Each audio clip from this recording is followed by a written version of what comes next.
Ah, yes. Shields. Could you name a more iconic figurehead for science fiction than Shields? The giant glowy blue, no-touching bubbles that everybody knows and loves. You can find them from some of the oldest entries in the genre to some of the newest, and unlike a lot of hallmarks and classics, Shields have remained almost entirely unchanged for their entire history.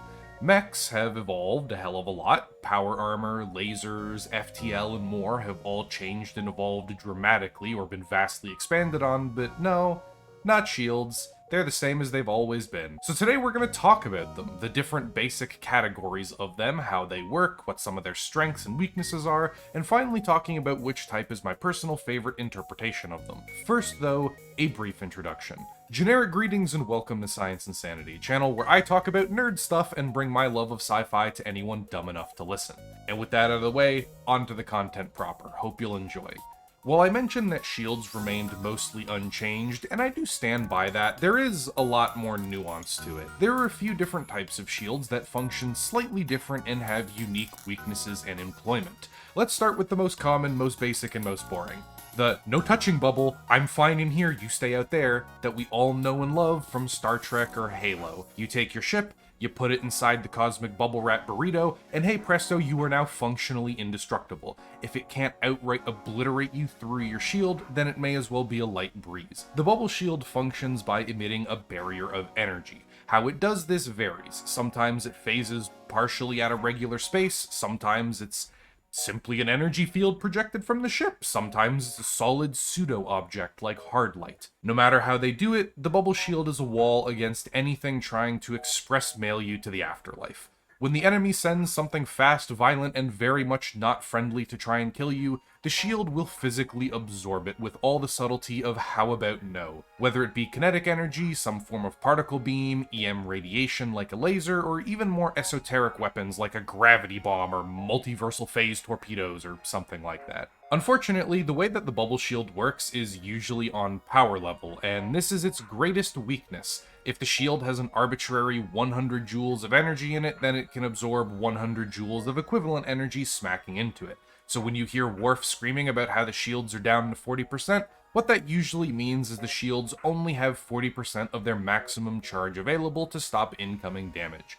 The bubble shield has a few quirks as well. Sometimes at lower power levels, it can suffer bleed through, where some energy from the attack just slips through the shield and into the ship itself, or an explosion might be able to just brute force its way through and still do a reasonable amount of damage to the hull underneath. For the most part though, this is extremely rare, and what you'll usually get is the crew just shaking around and bouncing in their seats and over-dramatizing the hell out of that hit to no end. You also occasionally see versions of the bubble shield that are directional, so the left, right, up, down, you get the idea, all have separate power levels and they form individual shield arcs, so it can go down in one area but not all of them. And honestly, this is the most common, and at least in my opinion, worst type of shield out there, which I'll explain later, but suffice to say shorthand, it's like a bread sandwich. It's just boring. And after that comes, in my opinion, the objectively more fun younger brother, the deflector. Now, often you see deflectors used in the navigational sense, something to move space dust, debris, and non-lethal issues out of the way of the ship. When moving at significant sublight speeds, this is important because grains of sand turned into sprays of death waiting to hole punch a million microfractures into your hull. But when used as the main defense on a ship, you get a Star Wars-esque shield system. Yes, super nerds, I know Star Wars has like 3 different types of shields, don't at me, we're simplifying for the sake of the video. However, unlike the bubble shield, deflectors don't actually stop or protect the ship from incoming damage directly. Instead, what they do is disrupt it, rendering it ineffective, which I guess is a roundabout way of protecting something. It doesn't matter. Let's say you fire an energy beam at a deflector shield. Instead of absorbing the attack and losing power in response, the deflector instead redirects the beam so it glances off or defocuses so that when it hits the armor, it can be easily absorbed or ignored. While this may seem like a direct downgrade from the more classic style shield, it has its advantages, functionally and narratively. First, it pretty much never runs out.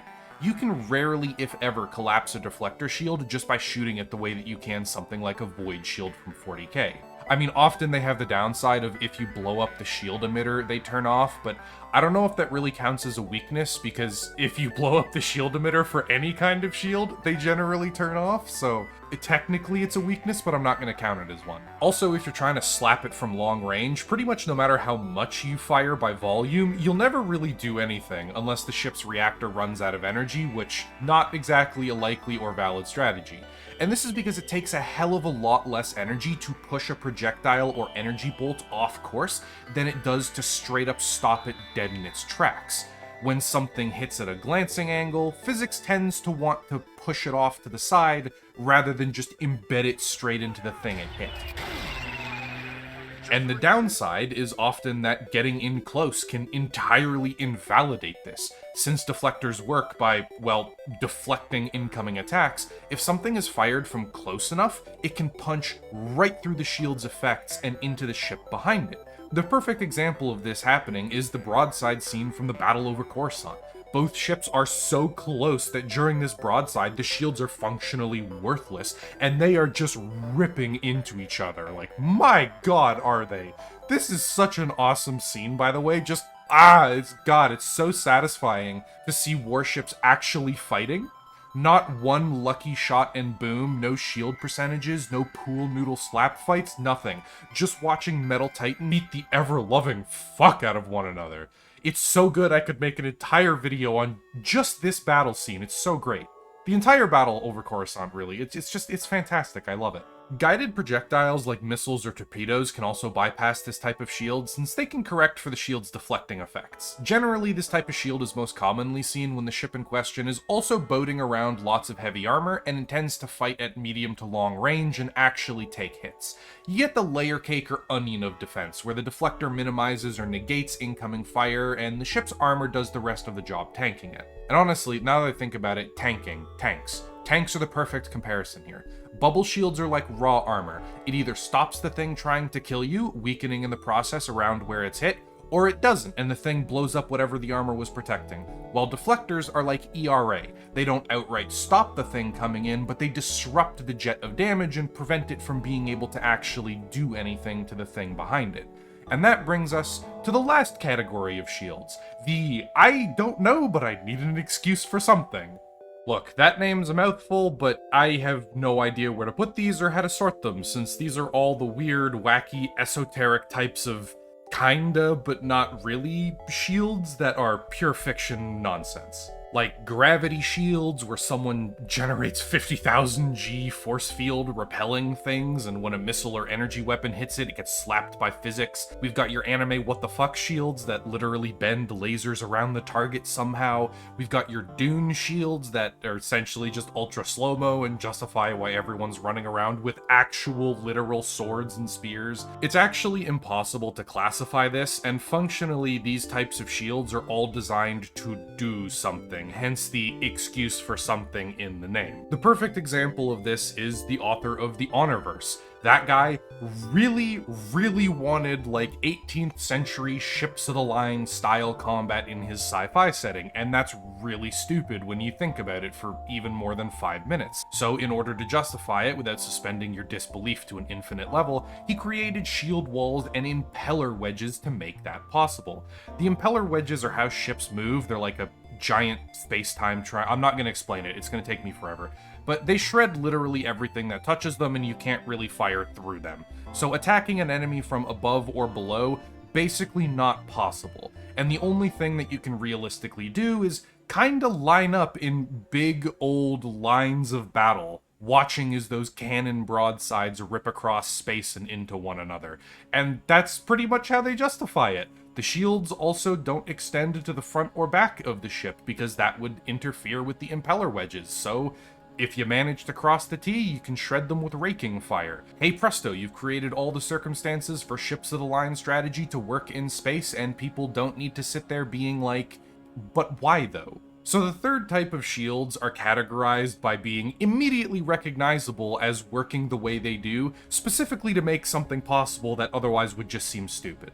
I don't think I can stretch this part out much further because it's just pure chaos, but in that case, let's just move on to the second half of the video, or which is my favorite kind, and Honestly, it's deflectors by a pretty wide margin. I really don't like the default bubble shield style, and I described it earlier as a bread sandwich, and it's because they're just boring. Having a perfect no-touching bubble turns most fights that use them into pool noodle slapouts, and for the most part you can safely ignore what's going on until the shield percentage is being screamed to get low enough, or when things actually start exploding.